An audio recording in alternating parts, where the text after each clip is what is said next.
Sabi nga hindi agad mararamdaman na ang pagbaba ng presyo ng langis kahit na nagdeklara ang US-Iran ng ceasefire. Pero ang netizen na ito, idinaan na lang sa biro ang pagpapalit ng presyo ng isang gasolinahan. Kaya pulihin! Kaya pulihin gas!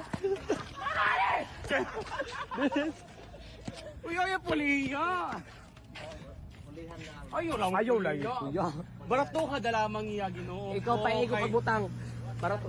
Ikaw na 59 dalamang 59 ta. Kung kayo ay may kwentong kakaiba, mga kwento ng pag-ibig o storya ng inspirasyon at pag-asa, maaari itong ibahagi. Sumali sa ating Facebook group na Balitang A to Z. Panoorin ng replay ng ating programa at sundan ang ating social media pages hanapin ng Balitang A to Z. Ang ating pabaong quote of the night ngayong Miyerkules ay mula sa diplomat at civil servant na si Kofi Annan. Ang sabi niya, ang isang tigil putukan ay hindi tunay na kapayapaan. Ito ay pansamantalang pagtigil lang sa pinagdaraanang pagdurusa.